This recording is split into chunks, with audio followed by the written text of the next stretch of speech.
ஈரானுடைய உச்சபட்ச தலைவர் காமெனி கொல்லப்பட்டதை அடுத்து அமெரிக்கா மற்றும் இஸ்ரேல் தரப்பில் ஈரான் செய்யக்கூடிய ஒவ்வொரு தாக்குதல்களும் மிக மோசமாக பின்விளைவுகள் ஏற்படுத்தி உள்ளதாகவும் கூறப்படுகிறது. இந்த செய்திகள் முழுமையாக இரு தரப்பிலும் வெளிப்படுத்தவில்லை. காரணம், அவர்களுடைய மிகப்பெரிய முதலீடுகளை அடித்து நொறுக்கி கொண்டிருக்கிறது ஈரான் படைகள். இப்படிப்பட்ட பரபரப்பான சூழல்கள் போய்கொண்டிருக்கும் போது, அதாவது ஒவ்வொரு நாளும் இந்த போர் விரிவடைந்து கொண்டிருக்கும் போது, தற்போது சீனாவுடைய கப்பல் ஈரானை நோக்கி கிளம்பி இருக்கிறது. இந்த கப்பலுக்கு ஏதாவது ஏற்பட்டால் என்ன நடக்கும் என்பதை பற்றியெல்லாம் இந்த வீடியோல நாம தெளிவாக பார்க்க போகிறோம். பொதுவாக இவ்வளவு பதட்டமான சூழலில் எந்த நாட்டின் கப்பல்களையும் தன்னுடைய துறைமுகங்களுக்கு அனுமதிக்காத ஈரான் சீனா கப்பல்களுக்கு மட்டும் அனுமதி அளிப்பது இரு நாடுகளுக்கு இடையிலான பல தசாப்தங்களாக நீடித்து வரும் அரசியல், பொருளாதார மற்றும் இராணுவ உறவை காட்டுகிறது.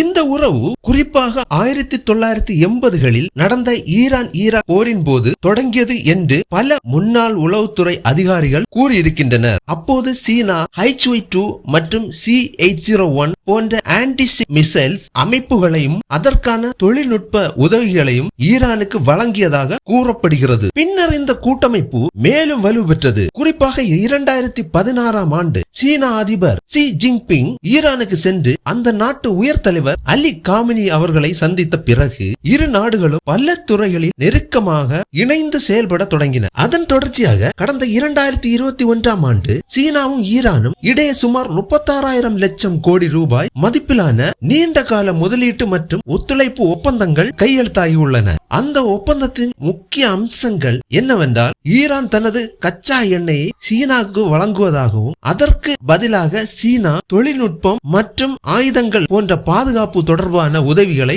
வழங்குவதாகவும் இடம்பெற்றதாக கூறப்படுகிறது. இந்த ஒப்பந்தத்தின் பின்னணியில் ஈரானின் ராணுவ திறன், குறிப்பாக ஏவுகணை மற்றும் ட்ரோன் உற்பத்தி திறன் வேகமாக வளர்ந்ததாக பல சர்வதேச அறிக்கைகள் குறிப்பிடுகின்றன.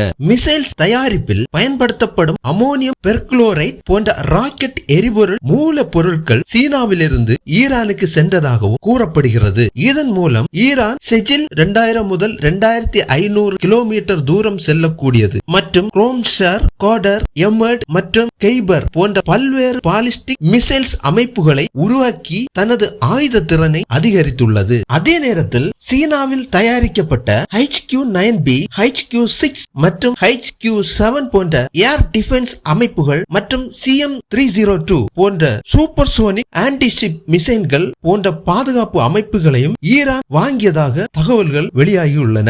இந்த வளர்ச்சிகள் அனைத்தும் அமெரிக்காவுக்கு கவலை ஏற்படுத்தி உள்ள நிலையில் அமெரிக்கா வெளியுறவு செயலாளர் மார்க்கோ ரூபியோ போன்ற அதிகாரிகள் ஈரானின் பாலிஸ்டிக் மிசைல்ஸ் திட்டம் பிராந்திய பாதுகாப்புக்கு அச்சுறுத்தலாக உள்ளது என்று கூறியுள்ளார். ஆனால் ஈரான் தனது மிசைல்ஸ் மற்றும் பாதுகாப்பு திட்டங்கள் அனைத்தும் தன்னுடைய தேசிய பாதுகாப்புக்காக மட்டுமே என்று வாதாடி இருக்கிறார்கள் மற்றும் யுரேனியம் செறிவூட்டல் தொடர்பாக சர்வதேச ஆயுதங்களுக்கு முன்பாக சம்மதம் தெரிவித்துள்ளது. தற்போதைய சூழல்படி அனைத்து நாடு கப்பல்களும் முடக்கப்பட்டு காணப்படுகிறது. ஈரானின் ஸ்ட்ரைட் ஆஃப் ஹார்மோஸ் வழியாக எந்த ஒரு கப்பல் போனாலும் சுட்டி வீழ்த்துவோம் என்று சொல்லி இருக்கும் இந்த வேளையில் சீனாவுடைய கப்பல் அந்த வழியாக தான் செல்ல போகிறது. அதற்கு ஈரான் அனுமதித்துள்ளது. சப்போஸ் சீனாவுடைய கப்பல் இங்கே வரும்போது அமெரிக்கா அல்லது இஸ்ரேல் படையினர் யாராவது அந்த கப்பலை சீண்டி பார்த்தால் நிச்சயமாக இந்த போரில் சீனா இறங்கப்படும். அது மிகப்பெரிய வெடிப்பாக மாறும் என்ற